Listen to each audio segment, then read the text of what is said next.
Hello दोस्तों, आज हम लोग देखेंगे क्लास 10th बिहार बोर्ड का साइंस का कुछ महत्वपूर्ण प्रश्न जो आपके एग्जाम में आने की बहुत संभावनाएं हैं।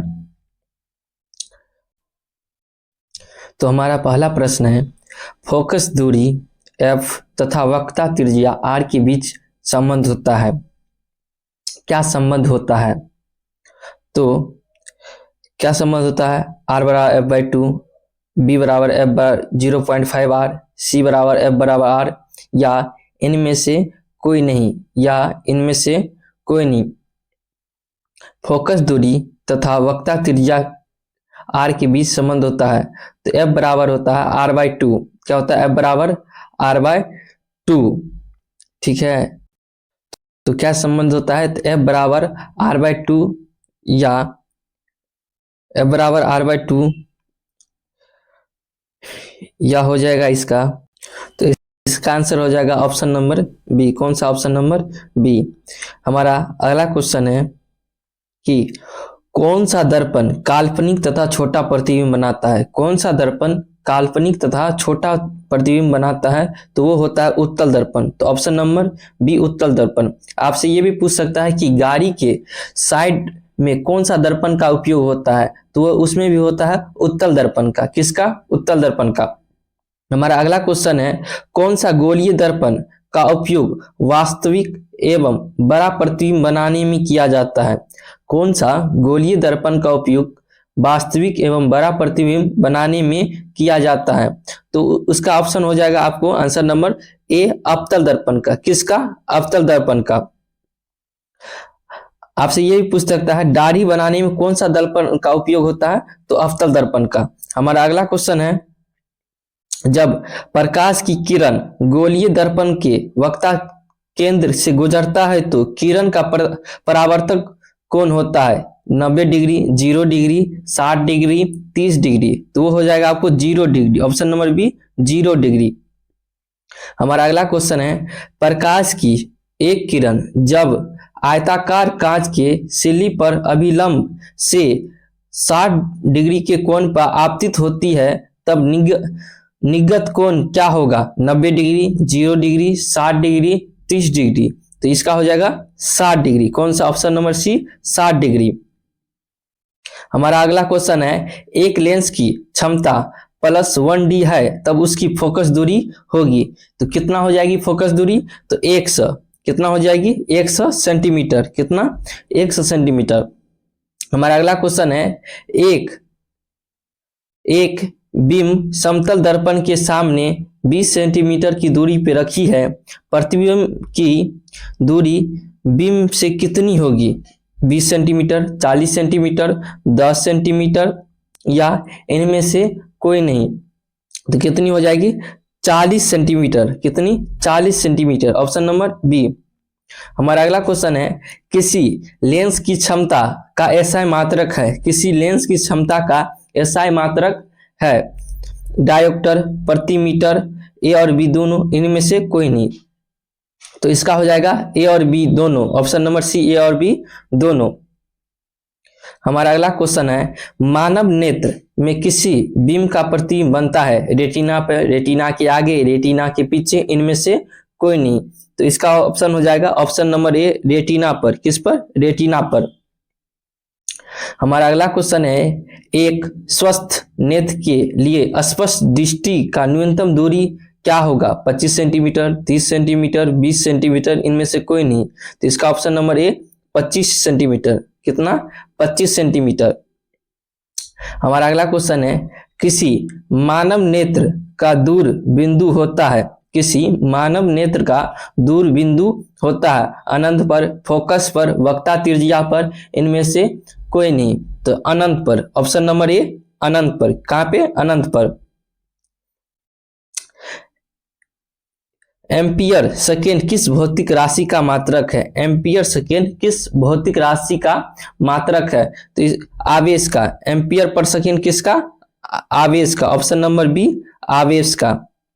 हमारा अगला क्वेश्चन है, ओम के नियम के अनुसार विद्युत धारा I, प्रतिरोधक R तथा विभवांतर में संबंध है। कौन सा संबंध होगा? ओम के नियम के अनुसार विद्युत धारा I, प्रतिरोध R तथा विभवांतर में V में संबंध होगा। तो कौन सा संबंध होगा? V बराबर IR। कौन सा? V बराबर IR। Option number A. कौन सा? ऑप्शन नंबर ए, V बराबर IR। कौन सा? ऑप्शन नंबर ए, V बराबर IR। हमारा अगला क्वेश्चन है, किसी चालक के प्रतिरोध का SI मात्रक है। किसी चालक के प्रतिरोध का SI मात्रक है ओम, एम्पियर, वोल्ट, इनमें से कोई नहीं। इनमें से कोई नहीं। इसका हो जाएगा आपको, किसी चालक के प्रतिरोध का SI मात्रक होता है ओम। क्या होता है? ओम। ऑप्शन नंबर ए, ओम। हमारा अगला क्वेश्चन है, विद्युत शक्ति के लिए सूत्र है। विद्युत शक्ति के लिए सूत्र है P बराबर V बटे R, B बराबर बी नंबर ऑप्शन P बराबर VI, या C नंबर ऑप्शन P बराबर RV, या इनमें से कोई नहीं। तो कौन सा ऑप्शन हो जाएगा? P बराबर VI। Option number B, P बराबर VI। हमारा अगला क्वेश्चन है, विद्युत बल्ब में निष्क्रिय गैस इसलिए भरा जाता है कि टंगस्टन के फिलामेंट वाष्पित न होते हैं, वाष्पित हो जाते हैं, फ्यूज कर जाते हैं, इनमें से कोई नहीं। जो हमारा जो ये बल्ब होता है, जो पीला कलर का जलता है, शीशे का बल्ब होता है, विद्युत बल्ब के निष्क्रिय गैस के लिए भरा जाता है टंगस्टन के फिलामेंट में। तो किस लिए भरा जाता है? क्योंकि उस वाष्पित न हो, मतलब वो हवा के संपर्क में न आए, इसके लिए। तो ऑप्शन नंबर कौन सा आ जाएगा? ए। हमारा अगला क्वेश्चन है, कौन सा गैस खाना बनाने के लिए उपयुक्त नहीं करते हैं? कौन सा गैस खाना बनाने के लिए उपयुक्त नहीं करते हैं? बायोगैस, CNG, LPG, इनमें से कोई नहीं। तो कौन सा गैस जो हम खाना बनाने के उपयोग नहीं करते हैं वो होता है CNG। कौन सा? Option number B, CNG। और खाना बनाने में हम जो है LPG का प्रयोग करते हैं। किसका? LPG का।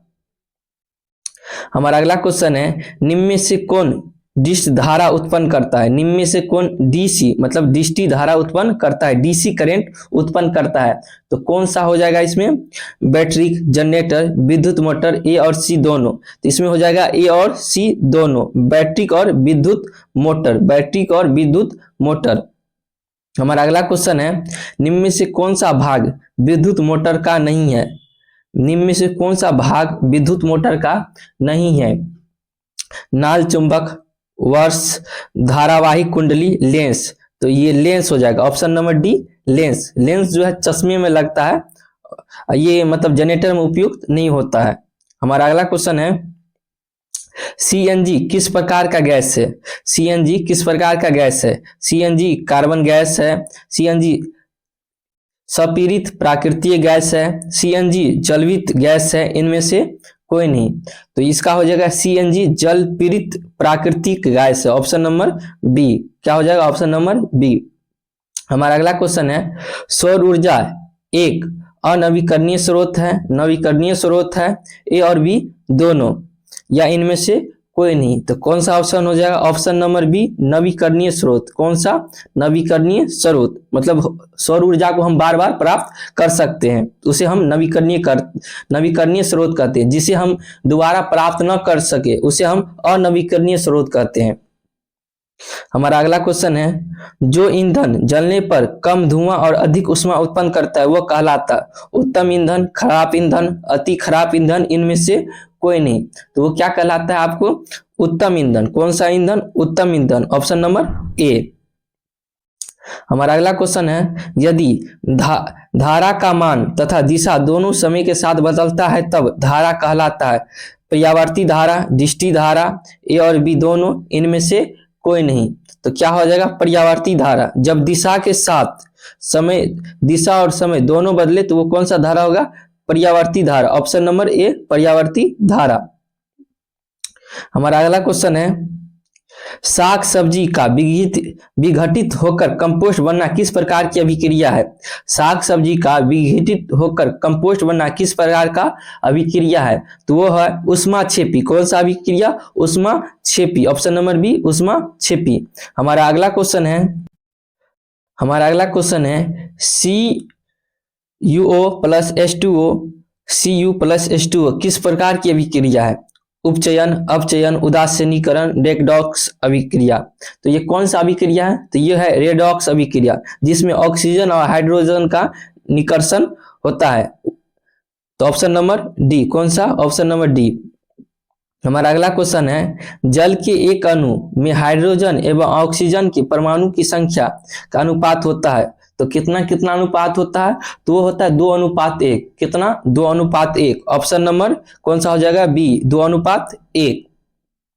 हमारा अगला क्वेश्चन है, निम्न में से किस विलयन का उपयोग दीवारों की सफेदी करने के लिए किया जाता है? तो किसका किया जाता है? तो वो है आपको CaOH का ट्वाइस, CaOH का ट्वाइस, जिसे हम चूना कहते हैं। तो ऑप्शन नंबर बी, कौन सा हो जाएगा? Option number B.